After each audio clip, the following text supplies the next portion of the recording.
Students, आज हम human reproduction chapter पढ़ेंगे। लास्ट क्लास में हमने इंट्रोडक्शन देखा था, उसके बाद हमने पढ़ा था male reproductive organ and female reproductive organ. ठीक है ना, जिसमें हमें ये जाना था कि जो मेल रिप्रोडक्टिव ऑर्गन होता है उसमें स्पर्म्स फॉर्म होते हैं, और उसका हमने एक इम्पोर्टेंट हमने एक पार्ट पढ़ा था जिसका नाम था वास्कुलर डिफरेंस, जो कि मेल में पाया जाता है ना, जिसके थ्रू आपके जो स्पर्म रहते हैं स्पर्म वो इजेक्ट होते हैं। और फीमेल में हमने ये पढ़ा था एक फैलोपियन ट्यूब होती है, जिससे एग सेल जो रहता है वो मैच्योर होकर इजेक्ट होता है। ठीक है, now we next come to the topic. Our next topic is gametogenesis. Now what is a gametogenesis? It is a very important topic of this chapter. So gametogenesis is the process in which cell goes meiosis to form gamete. It means जो cell होती है वो meiosis division करके gamete form करती है। Gamete means mail में sperm form करती है और फीमेल में एग सेल फॉर्म करती है। ठीक है ना, अब इसके अंदर में गैमेटोजेनेसिस के अंदर में दो स्पेसिफिक इंडिविजुअल पार्ट के मतलब प्रोसेस होती है। फर्स्ट होती है स्पर्मेटोजेनेसिस, जो कि ऑब्वियस है कि मेल के अंदर होती है। दूसरी होती है oogenesis, जो कि फीमेल के अंदर होती है। Now what is the spermatogenesis? It is the process of production और डेवलपमेंट ऑफ मैच्योर स्पर्मेटोजोआ। मतलब आपके स्पर्म जो रहता है उसका पूरा मैच्योर होना है ना, उसका मतलब एक तरीके से उसका बर्थ लेके मैच्योर होना, ताकि वो एग सेल तक पहुंच पाए।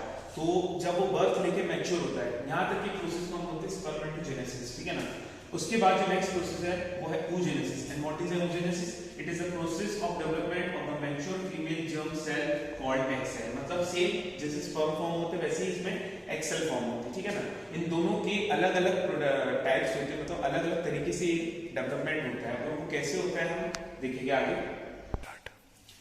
सो अभी हमने देखा गैमेटोजेनेसिस, स्पर्मेटोजेनेसिस एंड oogenesis की डेफिनेशन, और ये है इसका एक चार्ट फॉर्म, मतलब चार्ट फॉर्म है जिसमें आप समझ सकते हैं कि कैसे स्पर्म और कैसे आपका ओवम डेवलप होता है। Now coming to the first, that is spermatogenesis. जब ये बहुत इंपॉर्टेंट है, एग्जाम्स में आता है, नॉर्मली 4 या 5 मार्क्स के लिए आता है। ठीक है ना, इसको ध्यान से समझिए।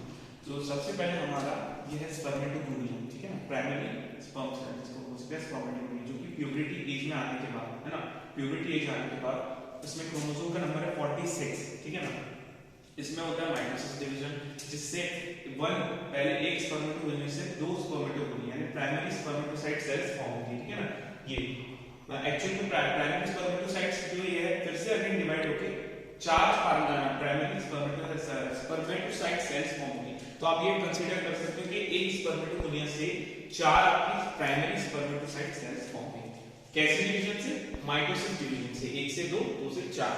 ठीक है, नाउ अब यहाँ पे डिवीजन चेंज हो गई। यहाँ पे जो प्राइमरी स्पर्मेटोसाइट सेल्स है ये फर्स्ट मेयोटिक डिवीजन, याद रखिए इसमें एक माइटोसिस डिवीजन होता है और 2 मेयोटिक डिवीजन। तो अब फर्स्ट मेयोटिक डिवीजन स्टार्ट होता है, जिसमें मेयोटिक डिवीजन करने के बाद अब यहाँ देख सकते हो ये 2 अपनी सेकेंडरी स्पर्मेटोसाइट सेल्स में डेवलप होंगे। यहाँ पे आप देख सकते हो ये पर्टिकुलरली 2 डेवलप हुए, जिसमें से एक वाला जो रहता है ये नॉन फंक्शनल रहता है, दूसरा वाला फंक्शनल, जिससे और 2 डेवलप हो गई, जिसे हमने क्या कंसीडर करा सेकेंडरी स्पर्मेटोसाइट्स।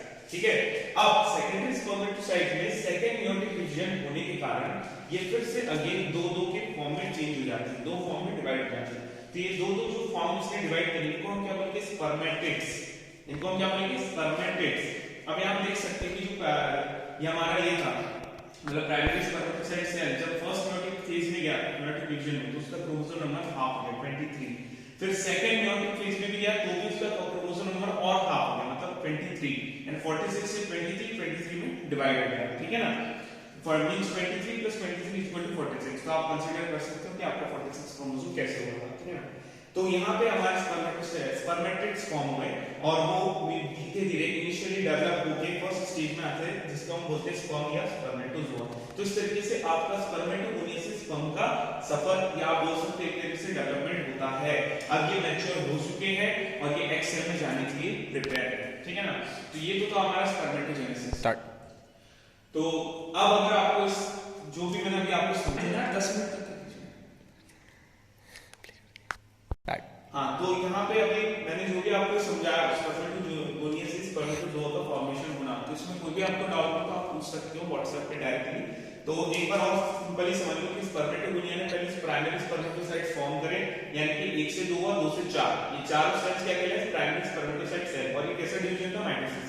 इसके बाद इन चारों प्राइमरी स्पर्मेटोसाइट सेल ने फर्स्ट मेयोटिक फेज या मेयोटिक डिवीजन करके सेकेंडरी स्पर्मेटोसाइट सेल्स फॉर्म करे, पार्ट में डिवाइड हुआ, दो सेल्स, जिसमें से एक नॉन फंक्शनल था और एक फंक्शनल। जो फंक्शनल था वो फिर से दो में डिवाइड हो गया सेकंड मेयोटिक डिवीजन करके, और ये सेकंड वाले जो मेयोटिक डिवीजन के बाद जो सेल फॉर्म होते हैं तो बोलेंगे सेकेंडरी स्पर्मेटोसाइट सेल्स, ठीक है ना।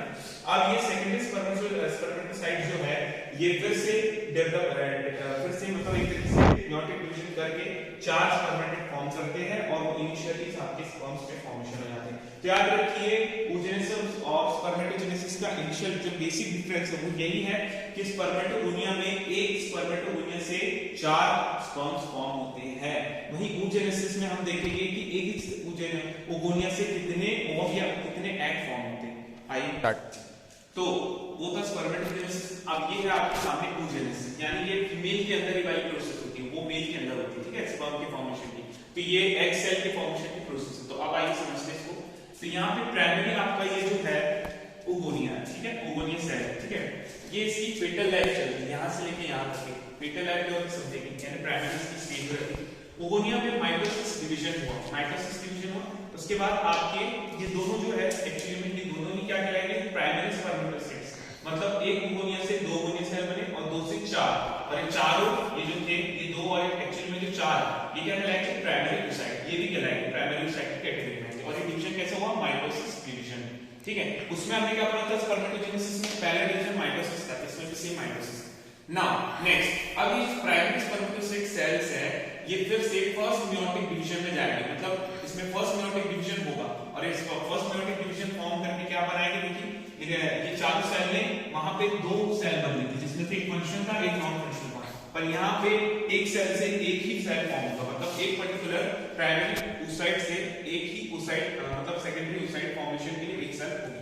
अब ये जो एक और सेल से बना था ये सेल फिर से डिवाइड होगा दो पार्ट में, ठीक है ना, जिसमें से एक क्या लाएगा, फर्स्ट पोलर बॉडी। याद रखिए कि oogenesis में दो पोलर बॉडीज फॉर्म होती है, फर्स्ट पोलर बॉडी फॉर्म होगी, ठीक है ना। वहीं दूसरी जो सेल है जो कि एक्सेक्ट सेल रहेगी, जिसको हम जो आगे जाके ओवन का डेवलपमेंट करेंगे, ठीक है ना।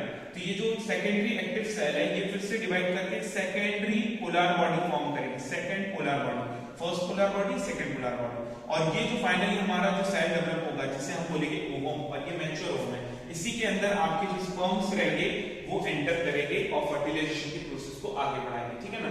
अब ये तो बात आपको समझ में आ गई, शॉर्ट में फिर से बता दूं कि एक सिंगल ओगोनिया से एक सिंगल एग सेल फॉर्म हुआ, ये बेसिक डिफरेंस है। उसमें एक सिंगल स्पर्मेटोगोनिया से चार स्पर्म्स फॉर्म होते हैं, तो आप ये हमेशा याद रखिएगा दोनों का बेसिक डिफरेंस। अब बात करें तो क्रोमोसोम की, तो दोनों की क्रोमोसोम आप देख सकते हैं सेम है।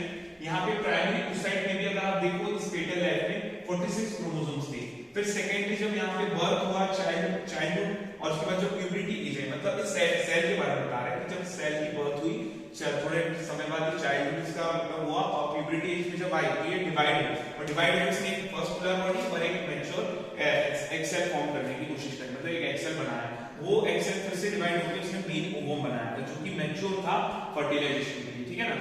तो यहाँ पे भी क्रोमोसोम का नंबर सेम 23 जैसे सेकेंडरी स्पर्मेटोसाइट्स में होने वाला था, फिर लास्ट में स्पर्मेटेड्स में भी 23 था, यहाँ पे भी आपके 23 ओवम में रहेगा, ठीक है ना। तो यहाँ पे आप देख सकते हैं इसके बाद वाली जो स्टेज हो क्या करेंगे, एडल्ट रिप्रोडक्टिव लाइफ, क्योंकि यहाँ से अब ये रिप्रोडक्शन के लिए तैयार हो जाएगा और इसमें स्पर्म एंटर करके बेबी के फॉर्मेशन या बर्थ में अब फर्स्ट इनिशियल स्टेज आपकी स्टार्ट हो जाएगी, ऐसे कह सकते हैं, ठीक है ना। तो